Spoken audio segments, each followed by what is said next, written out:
Hello and welcome to Dateline Lagos on Channels Television. I'm Ayo Tunde Balogun. Coming up on the program, Lagos State holds parenting seminar to address boy-child upbringing. State government gears up for National Transport Technology Conference, and Nigerian Medical Association (NMA) calls for an end to medical quackery. Parents have been asked to dedicate time to their boy-child and train them to become future leaders. This message is coming from the First Lady of Lagos State, Dr. Ibijoke Sanwo-Olu, who made this known at the 2022 Lagos Boy-Child Initiative, which held at Lagos House, Ikeja. She says parents must not give attention to only the girls in order for the male children not to suffer any form of abuse that will jeopardize their future. Take a look. Educate your child. Correcting the imbalance of the gender scale between the girl and boy child is the reason for this 2022 Lagos Boy Child Initiative.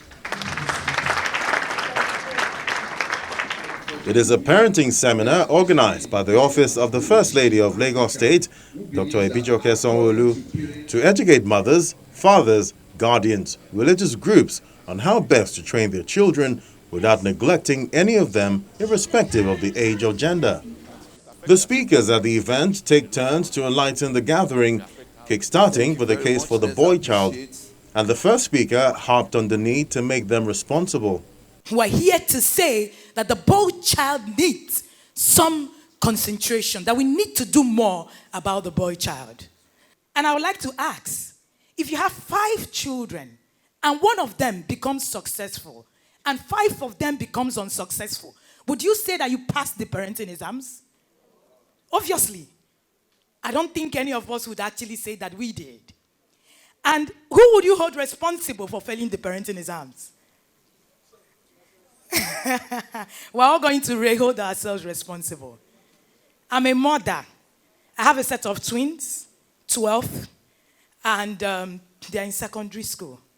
For every time there's an error that is made, I ask myself, where did I get it wrong?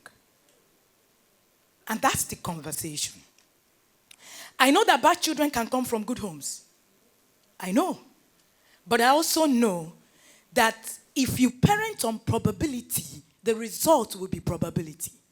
If you parent on intentionality, the result will be intentional. It's about what we put into the system. That's what is actually, important. Parenting is not luck. It is a skill.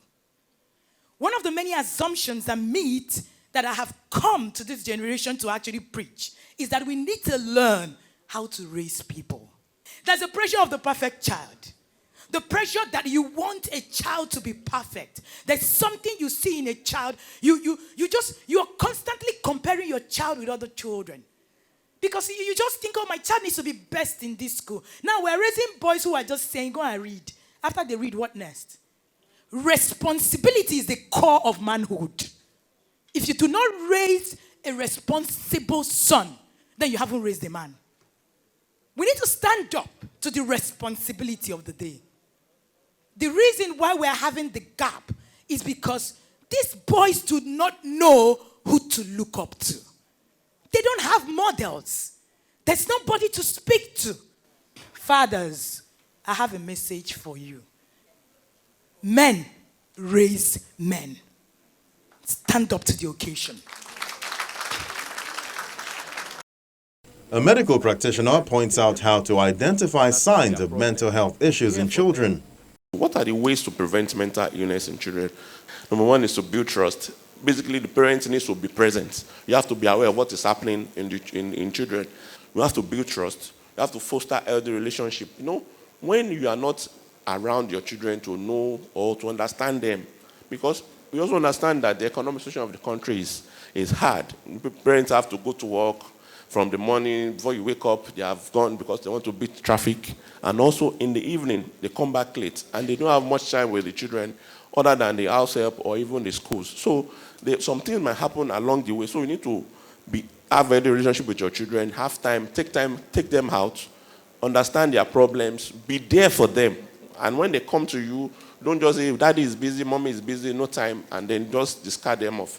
That is another problem that can ensue. be consistent, teach stress management. One thing that our environment probably don't identify with is there's a place of success, being successful, and there's also a place of failing. But most parents say that when I was in school, I'm the first person in class and all that. And when a child is having low grades, they don't even, okay, yes, it is good to fall. It is bad enough not to pass. But if you fall, know that you can still rise up again. Encourage them that, okay, if with this failure, you can still do better. But don't just look at them as, okay, you are a failure, you cannot do better in life and all that. And when they have that, it affects their self-esteem, which on the long run will affect how they interact with people. Then develop their self-esteem, play together with them, and finally be present in their lives. And one thing I will say before I leave here is that if we as parents, we are not around our children to take care of them, to monitor their daily activities, the street will take them from us. Lagos, which recorded 69% of emotional abuse among children between May 2019 to August 2021, the issue of sexual education is also brought to the table of discussions because more children are still at risk. A child you don't provide with food, nutrition, good health education, a child you don't treat with respect and dignity will not entrust you to disclose to you that he or she has been sexually abused. And here we are conversing for the boy's child. There should be a balanced approach. Oftentimes we neglect the male gender, thinking maybe it doesn't matter or maybe they are strong enough. No child is strong enough to empower or to overcome child sexual abuse. That's why the Child Foundation, through our child helpline, that children can call 0800 801.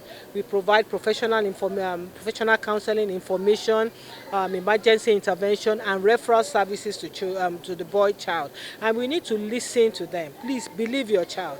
When a child is saying this is happening, please don't vouch for any pedophile or it's a family member, and don't always prioritize the best interest of the child, not that of the family reputation or the religious reputation or the community's reputation. And then engage regular conversation with them. Don't leave them alone on one-on-one, either physically or digitally. Ensure online safety. There's what is called digital footprints. Who are your children following on social media? There are various platforms through which children can learn. Maybe we have peer group pressure that people call the third parent. We have friends. We have religious platforms. We have pornography, which is the exaggeration of dysfunctionality of human sexuality. So as a parent, you need to be empowered, like we do at the Sierra Foundation. What are the dynamics of child sexual abuse? You need a broader knowledge. What is sex education? What is child sexual abuse? It can be contactual or non-contactual. Some of us wait until there's a physical body interaction between the children, but these days we are seeing exposure to online pornography, sexualized use of languages and all that. So we need to be empowered, we need to get trained to know the evolving dynamics and to be there for the child. And when you know to need to respond responsibly, tell the child that thank you for confiding in me. I'm sorry this happened to you. Empathize, not to stigmatize. Enough of the shaming and of the blaming. And Dr. Ebijoke Sanwo-Olu explains what she has done on her part to help in the care of male children in the state. The limelight had always been on the girl child, and we felt it was also appropriate and important to look in the direction of our boys. The objectives of the Boy Child Initiative are as follows: to raise awareness on the rights and welfare of the boy child, to promote educational opportunities to male children, especially the indigents, to facilitate the rehabilitation of the vulnerable boy child through referrals, to build a new generation of transformed male children who will contribute positively to the society. Badore is one of the model colleges. There are about 32 of them in Lagos State. We saw it as an opportunity to put back into that system, to appreciate what our children were going through in those schools. We need to teach these children, emphasis on boys, especially in this hall, because if we don't, there are consequences. Yes, most of the children are in the informal sector. A lot of children are not going to school. So it's easier for you to teach the ones that are in school, you can capture them. But what about the ones under the bridge, the ones that are fishermen at a very young age, the ones that are doing mechanic that didn't go to school? How do we capture those ones? So we have to hit the ground running. The rate of drug abuse and drug substance use is increasing. We have become a consumer country. The poor boys, they're under a lot of pressure, peer pressure, parent pressure. Some parents, ego problem. My child must go to Canada and go and do A-levels. We've seen a son married. He was telling his mother he has a nagging wife. The mother said, be a man, manage. Until this guy committed suicide, hanged himself. I'm not saying that we should poke nose when they are married, but listen, when they complain. The message passed across at this meeting is intended to promote family values, help raise the boy child better, and perhaps reduce child abuse in Lagos State. The Lagos State government has assured residents of better transportation system backed by 21st century technology. This was announced by the State Commissioner for Transportation, Frederick Oladende, while briefing the press about the forthcoming maiden edition of the National Transport Technology Conference and Exhibition at Alausa in Ikeja. He says the conference will come up with emerging trends in the transportation sector and will be implemented in the Nigerian transport space for the benefit of all. Traffic management and transportation stands as the #1 pillar of development for Governor Babajide Sanwo-Olu's team's agenda. Governor Sanwo-Olu has consistently given priority to the transportation sector with the provision of different modes of commuting on the road and waterways.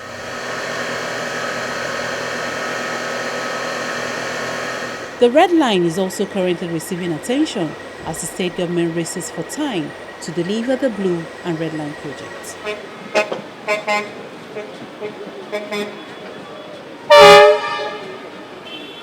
The latest innovation about to be introduced in the sector is a technology solution that will change the face of transportation in Lagos and the country at large. The State Commissioner for Transportation gives the details during a press briefing on National Transport Technology Conference at Alausa, Ikeja. Integration with other modes of transport has been an issue. So you would understand that, especially in Lagos and it's similar across in Nigeria, that the road sector itself caters for about 95% of the trips that we carry in Lagos. And so, over time, with the population of Lagos exploding and the population of Nigeria also increasing, we need to find a way to make public transport affordable. We need to find a way to make public transport attractive, and we need to find a way to integrate all forms of transportation in Nigeria. So we'll be looking at technology that would help to integrate, for example, water transportation and the bus sector, and also coming up across the various states. You will know that Lagos State is building 2 rail lines. Other states are also coming up with their rail technology. And it's important that the rail line, the bus sector, water transportation are integrated in such a seamless fashion that it makes it attractive for people to actually drop their cars at home and then use public transport. So for example, in Lagos, we have launched the Quackery card where people do not have to pay for the individual modes of transportation. So with that card, you can then go on rail, you can go on water, and then you can use it on your bus mode, and then very soon you'll be able to use it to call up lag ride. So it makes it cheaper because you're integrating it. It makes it seamless, and then it cuts down on waiting time. And most importantly, we need to begin to ramp up the productivity of our citizens in Nigeria. So, and that's why this conference is very important. How can technology make our transport system effective and efficient?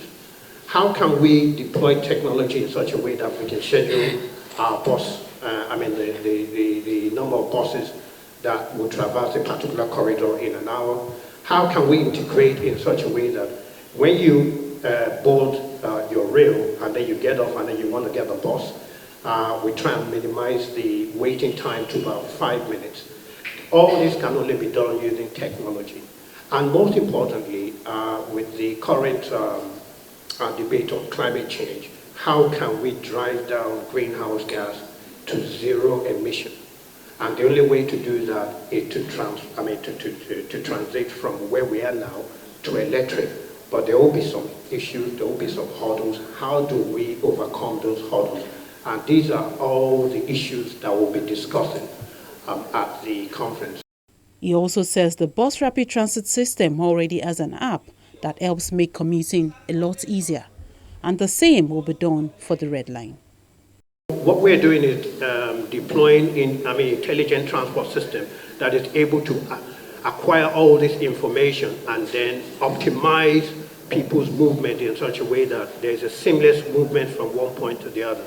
The other one is land use integration. So we do it in such a way that every community has a station. It could be a bus station, it could be a rail station, it could be a water station within 500 meters of where they live. And that's why transport planners and city planners have to work together to develop a plan that ensures that you minimize the walking distance to stations so that people can access, you improve accessibility. Another one is also called the public transport information system. So from your home, and that's why we're giving Lagosians in particular options. So when you look at what the government is doing, so we're building rail, we're building the bus rapid transit, we are reforming the bus system, we are also reforming water transportation. And so when you look at the three spines of Lagos, you look at people going to Badagry, for example, you have the blue line going to Badagry, you have the BLT along the blue line, you have the bus reform also, and then you have water transportation. So people have 4 options. Okay, you look at the northern spine, that's the red line corridor. You also have the BLT that goes from Ikorodu all the way to Mile 12 to CMS. You have the bus reform, and then you have water transportation from Mile 12, which we're planning, Agboiketu, Oworoshoki, etc., going all the way to Marina. You look at the Lekki end, which is the 3rd spine. So that's from Badore for water transportation, Badore, Lekki 1, all the way to Marina. We have the green line going all the way to Lekki Free Trade Zone, and then we have LPSL buses going all the way to Ajah, etc. So you can see that we're giving people options. So with those options, you can sit down in your bedroom and then plan your journey and then decide what mode to use. So that's why you have the BLT app, and then very soon we'll have an integrated app that would include the rail, that would include water transport, etc. And then it gives you the options of what you can choose, the amount you will pay, and then it is now up to you. The Executive Secretary of the Nigerian Transport Commissioners Forum says Lagos has been chosen to host the National Transport Technology Conference and Exhibition because of its well-structured policies that other states are hoping to leverage on. Lagos was chosen as a maiden, to host the maiden edition for reasons not far-fetched from the fact that Lagos State is strategic in the transportation sector. It is a known fact that Lagos State has gone far ahead, in comparing with other states, in ensuring that Lagosians access affordable transportation. As such, Lagos State was chosen to set the pace for other states and in terms of policy drafting and implementation within the sector. So we want to say it's not the wrong choice, and we have come here to solicit that every one of us, stakeholders within the transportation sector, draw our chairs together and see how we can possibly improve the service within the sector. This event promises to be an all-inclusive one as it seeks to galvanize players within transportation and the technology sector to explore innovative solutions as well as fashion out workable action plans that will integrate transport, integrate smart transportation within the sector for the benefit of Nigerians. We are looking forward to having both the policymakers, operators within the sector at this event, and technology will be displayed. There will be solutions. Our hope is that at the end of this conference, there will be an action plan with which the federal government, the Federal Ministry of Transportation, will draw policies from, and to ensure that best practices are being deployed in the transportation sector of this country. It is a known fact today that transportation is huge, in this country as it is in other countries, and it's a great source of revenue, it's a great source of economic boost for every nation. So it is time that we look inward and see how best we can drive transportation through technology. The National Transport Technology Conference and Exhibition is scheduled to hold in June 2022. And finally on the program, the Nigerian Medical Association, the NMA, is seeking a joint effort to stop medical quackery in Lagos State. The Lagos State chairman of the Nigerian Medical Association, Dr. Adetunji Adeneko, made this comment during NMA's first anti-quackery summit at the GRA Ikeja in Lagos. Dr. Adeneko says policies must be put in place to deal with culprits of such act. Quackery has contributed nothing positive to the health sector. Instead, it has sent many to their early graves and inflicted others with serious injuries. A research conducted by Noipolls in 2014 that 24% of Nigerians have been a victim of substandard or quack practitioners, while 76% had no personal experience with quack medical practitioners across the 3 geopolitical zones.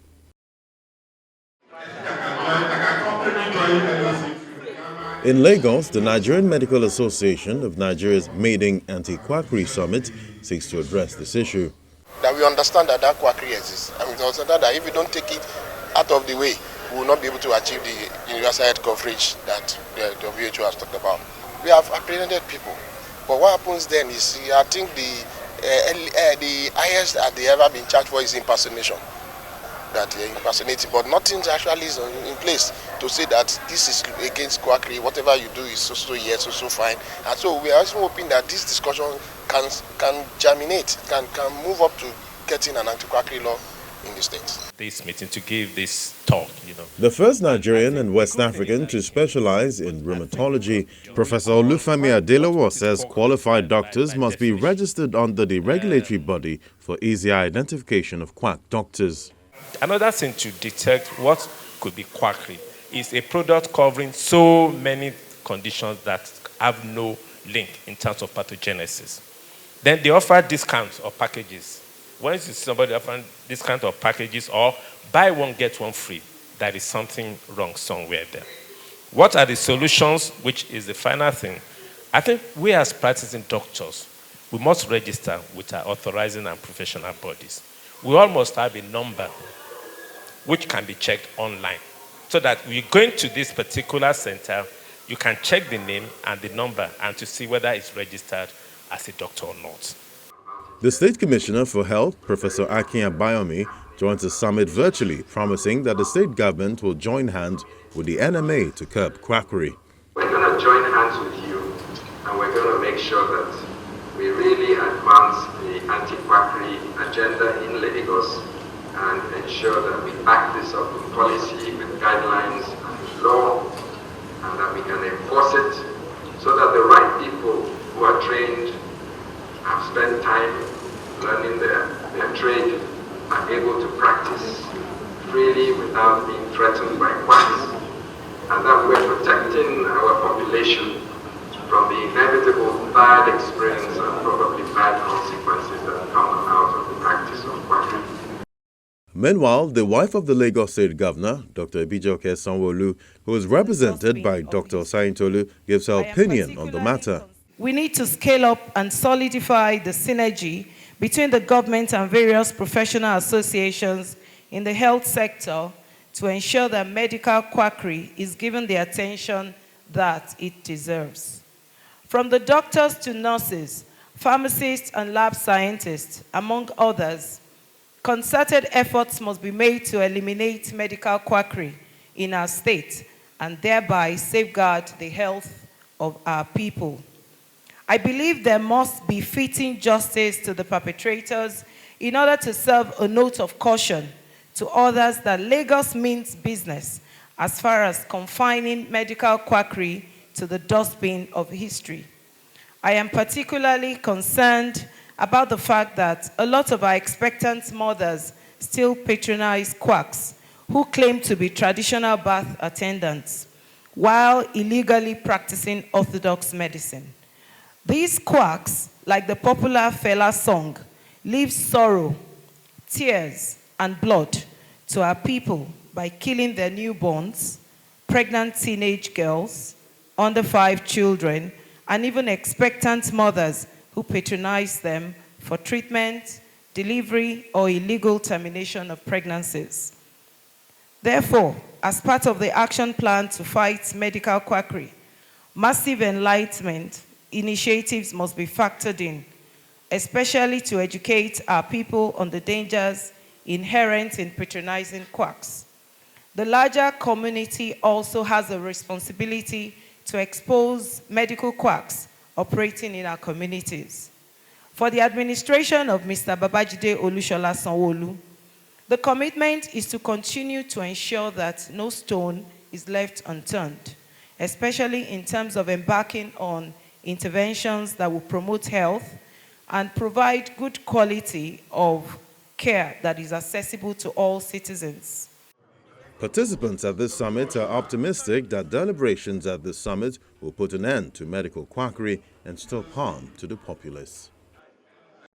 That's the program for this week. Thank you so much for watching. I'm Ayotunde Balogun. Until next time, please stay safe.